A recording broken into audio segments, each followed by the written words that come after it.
The Indian team put on a rank turner in Mumbai in 2012, thinking that they'll just roll over England. But there was a certain left arm spinner who had other ideas. Today, on my show, Expert Corner, I welcome former England left arm spinner Monty Panesar. Hi, sir. How are you? Yeah, very good. Thank you. Thank you for having me on your show. Thank you, sir. So, talking about India versus England, it is becoming a growing rivalry, right? And you having performed so well against India in 2012 with that brilliant team that reached the pinnacle of Test cricket, were you a bit disappointed by the way they performed in India, especially after being 1-0 up? Well, I think the difficulty is the England team that they're going for a process where maybe in 4 years' time, the next tour to India they may be a bit more competitive, but this India team's just too strong because they got so much depth in their squad. Yes. So, having so much depth in the squad, and there was a lot to look forward to in the World Test Championship final. But despite 2 days being washed away, India still lost pretty comprehensively. So, do you think that there should be some changes to the playing 11, when it comes against England? Well, it depends on the weather conditions. I think they're going to have a couple of warm-up games. I think Virat Kohli will probably get a better idea of his top six and what combination to play, the four seamers, two spinners. I think they're missing like someone like Hardik Pandya. They need like an all-rounder who can bowl a bit. So yeah, he's going to have this kind of conundrum. Jadeja may play the all-rounder. Ashwin, I think ideally he'll probably want to play two spinners because that works quite well in the game. So I think there's quite a lot to ponder about. Yeah. Speaking about top six, both the teams have some questions in the top six, right? After England lost to New Zealand, there were a lot of questions about whether they are taking Test cricket, too casually, and preparing only from ashes to ashes. So how, like even Graham Swan in one of his interviews came out and told that now the India series should become the next ashes for England because they are a team that they are here to compete. So what do you feel about England's top six? The likes of Rory Burns, Zach Crawley, Dominic Sibley, Joe Root. Is there some instability there? And especially when the likes of Stokes and Butler are not there. Well, look, I think the top four, the top six is always going to be an issue with England because since Alistair Cook's retirement. So, you've got Joe Root, who probably is the main batsman. And then after that, England is quite vulnerable. So this is probably the best chance, I reckon, for India to win in England. This probably, I reckon this is the weakest England team they're going to face. So I think India's got a really good chance to win the Test series. Yeah. In Test cricket, we always talk about the importance of defense and how a defensive batsman is very important.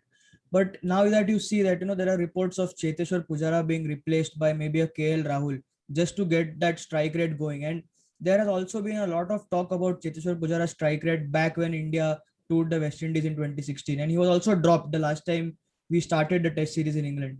So, do you think it's fair enough, or do you think that there is still a role for a defensive batsman like Pujara in the team? Absolutely. I think in Test cricket, you need the batsman to stay there for a long time. And Pujara has that ability. So then I think it allows the other batsmen around him to play a more attacking role. Pujara can actually, see out the good bowling. He's got a good defense technique. So, he's a vital member of that team. Yeah. Talking about India's opening conundrum, right? Nobody would have thought when Rohit Sharma started opening the innings that there would come a point where we would say that Rohit Sharma is a cemented opener, the number one choice opener in tests. But it has been the case that way, and he has even showed promise in England, right? There was a lot of talks about how he's going to cope up against the New Zealand attack, but he did pretty well. What do you think about his improvement as an opener? Yeah, look, he's really good, very good opener. And worked very hard on his game, and he wants to perform really well, for India. So look, I think he's worked hard, on his role as an opener. So yeah, he should be given a chance. Yeah. So about his opening partner, there was Shubman Gill, and there is Mayank Agarwal, who is apparently the third fastest Indian to get to 1,000 Test runs. So with Shubman Gill once again failing in those conditions, he's showing a lot of promise, but is not being able to convert his starts. So would you stick with Shubman Gill or would you give Mayank Agarwal a go with Rohit Sharma? I think I'll give Mayank Agarwal a go because I think he's got a better technique for these conditions. Shubman Gill probably, I'm sure he'll probably score runs during their practice games. He's such a talent and he batted so well in Australia. I think he was at Sydney when he got that 90 or Brisbane. But so that's the expectation. You kind of think, well, he's able to adapt to, conditions. So if he's able to do that, then yeah, possibly. But I think technique-wise, Agarwal's technique is better for English conditions. Yeah. Talking about the lower middle order, the likes of Rahane also has a cloud over him as far as his spot in the team is concerned. And nobody thought that, when he was leading against Australia. But then comes the likes of Rishabh Pant, the way he played that shot in the final. There is a lot of debate about how he should have played, whether like, because 10 more overs and India could have drawn that match, right? So what do you feel? What is the template for Rishabh Pant, the batsman, to be? He is successful, but to be consistent for a longer period of time. I think just shot selection. Like during the World Test Championship, he saw out Carl Jamieson, new bowler come on, and he just tries to whack it out of the ground. Percentages, calculate. When's the right time to go? You can maybe just punch it down the ground. Just be a bit more calculated. I think ball moves a little bit here, so he needs to he can bat the long innings. He can bat that sort of defensive innings. Maybe he can hit scoring shots on the ground. Then he can, take the aerial rule. He just needs to just not be too reckless. Yeah. And you spoke about the fact that there should be a seaming all-rounder. Now, since there are a lot of doubts whether Hardik Pandya could deliver that against Sri Lanka and then get on a plane and come to England and get acclimatized, but do India already have a replacement for him in Shardul Thakur? He played just one test, in Gabba, where he scored 67 runs. He picked up 7 wickets, and then he hasn't got a chance. There has also been a talk about this Indian pace attack being more seam-based rather than swing-based. A former Indian cricketer just came out and said that although Ishant has played 100 tests, he looked like a newcomer in the World Test Championship final. So there are talks about Shardul Thakur and Mohammad Siraj getting into the playing 11 instead of Bumrah and Ishant Sharma. So what do you feel about that? Should India stick to the 3 main pacers, or do you see a room for change there?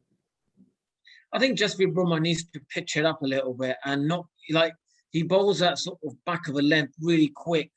And that most times they're not, that's going to beat the bat. He needs to pitch it up and get it to move more in the air. Against, I remember when he played against West Indies, he got that ball to induct really nicely. So I think Mohammad Shami bowls it fuller.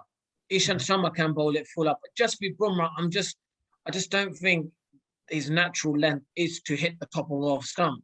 Absolutely. I think his natural length is to bowl slightly a yard shorter and then bowl it really quick.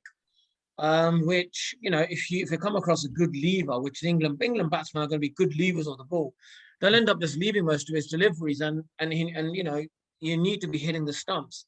So I think Shardul Thakur could be a better option. He can bat as well. And he gives that all-round option. So yeah, I think that's an option they should look at. And between Siraj and Ishant, do you think Siraj should get a go, or do you stick with Ishant? I would stick with Ishant. It depends on Mohammad Siraj is playing. He's young. He can move it quite a lot. I'll probably start off with maybe Ishant Sharma, and then if he doesn't do as well, then bring Mohammad Siraj. Yeah. That's how I'll go. Yeah. Talking about England, it being a 5-match test series, it is going to be a big series, and played just over 40 days. So there are going to be doubts over the fitness of Anderson and Broad, maybe, whether they will last that long or they need a break. So do you think that the third pacer has always been a problem for England for the past few years? There has been Mark Wood, there has been Jofra Archer. Now that Jofra Archer, we just thought that, Broad, Anderson and Archer are the trio, but Archer gets an injury. So where do you think that is that an area where England need to strengthen on? And do you see, and now like Ollie Robinson had a great game, but unfortunately he had to be suspended. So where do you see that? Is that a weak point for England now? Well, look, I would like to, if it's possible, bring Ollie Robinson back for the first Test match, because I think he's a second highest release point, after Carl Jameson. And Indian bowlers, the Indian batsmen struggle against really tall bowlers. So I'll try and see if we can bring Ollie Robinson back for the first Test match. I'll probably see if we can, get him to play because he'll cause problems to the Indian batting lineup. So, that's one area I think that was the difference between, India and New Zealand, because in the World Test Championship, it was Carl Jameson's bowling. Apart from that, you kind of thought it was kind of an even match. Absolutely. So yeah, look, I would like to, if possible, bring Ollie Robinson back in the test fold. Yeah, and he also bats, right? So, and talking about bowlers who can bat, we had a nemesis last time, Sam Curran, and he's again going to be there. His left arm swing is again going to trouble the Indian pacers, Indian batsmen also. So, India's inability to clean up the tail, we saw that again in the World Test Championship final, where the last 4 wickets scored 87 runs from New Zealand. So, uh, what do you think the Indian pacer should do, to, because the likes of Sam Curran, then you have, as you said, Ollie Robinson, even Broad can bat a bit. So except Anderson, well, Anderson is also a night watchman sometimes. So basically the entire 11 of England can bat properly. So where do you think the issue can come again, once again, and how do India solve it? Well, I think India's got to find a way of, when the ball's moving and there's overcast conditions, what is their game plan? I think that's going to be a vital clog. Every Test match, there's going to be a moment where there may be a bit of cloud cover, the ball may be swinging a little bit, and how do they play that? Do they attack? Is that their way of playing it? Do they just hold tight? Or do they get Pujara to say, right, you're the guy who's going to help us get through it while the other batsman attacks? That's got to be something that they got to be quite clear about, because the ball will move in the air and off the pitch, depending on weather conditions, and they've just got to make sure they don't lose too many wickets in that passage of play. And about the tail, India's inability to clean the tail, and England's tail, like they also can score runs. So how do you think that can be addressed? Yeah, that's something they've got to someone that's why I think the likes of Sharma would be a good option, because he pitches the ball up, and he does bowl that natural English length, English condition length. He's got that natural thing, and we all know in England it's about hitting the top of off stump, fourth stump line. You'd rather get driven than cut, than pull. But it's that's something that they've got to decide on. How do we get the tail out? Do we get a spinner on and do we bowl fast from one end? That's something they've got to work it out. Yeah. So finally addressing the elephant in the room, it's going to be Kohli versus Root, right? Most of the series, there has been a build up about the Fab Four, and this has to be Kohli versus Root. Kohli hasn't scored an international 100 since November 2019. So that is one thing that again troubled us in the World Test Championship final when Kohli didn't get runs. And Root has a great record against India. So do you think that Kohli will come good in this series, given that he had scored a couple of hundreds against England the last time around? Yeah, look, it, it really depends on how the other batsmen play around him. Like I think Kohli wants to be in a position where he can actually sort of put the bowlers under pressure. But if India are under pressure, then he has to play more of the defensive role, which he probably doesn't want to play. So the likes of Rohit Sharma having a good start, Pujara, Ajinkya Rahane, he's batting so well, and then he just finds ways of getting out. They're going to be vital, because if they bat well, then it allows Virat Kohli to really, play as an attacking nature that he naturally plays at Test level. But then if they lose early wickets, then he has to be the Pujara then. He has to switch that role of being like the Pujara, or which then, he's got to consolidate. So I think Rohit Sharma needs to have a good series. And Ajinkya Rahane, these are the two players who need to have a good series for Virat Kohli to do well. You can't just rely on Virat Kohli to get the runs, because it's not going to be easy. Anderson, Stewart, Broad are good bowlers, and they negate the angles. They're really good. So Kohli knows that, and he had a great series last time round, but that was because Jimmy Anderson didn't get that ball to move as much. Yeah. So as we've seen in variable weather, already, I don't know what August is going to bring, but if it is like this, then I think conditions will be a little bit more bowler friendly than batting. But if we have a great sunshine, hot weather, then I think Virat Kohli probably be more likely to score runs because the ball won't move as much. Yeah. So prediction time, right? Do you think India takes this series, or is it England who will take the series? This is the best chance for India to win the series. This is probably the weakest England like top batting lineup, I would say. They're good players, but India can even if England bowl India out cheaply, India can still get back in the game because the top three are still vulnerable. Absolutely. We lose 3 or 4 wickets very quickly. So this is, I think, India's best chance to win the series. Normally, it will be like Alistair Cook, Joe Root, holding it together. But here, it's you just don't know. Like you get a couple of good balls, you get the spinners on early, and suddenly you lose a few wickets because they didn't play spin very well in India. And suddenly, India on the ascendancy.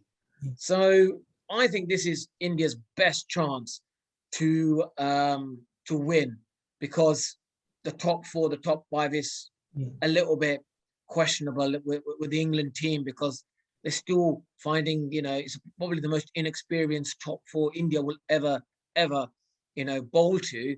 Yeah. So this is their best chance to win the series, I think. So 3-2 to India, according to you? Well, 3-2, 2-1. I don't know, whatever the score. I think India probably will win the Test series. Yeah. Thanks a lot, sir. You gave your time, and it's really an honor to have taken your interview. Thank you very much. Thank you.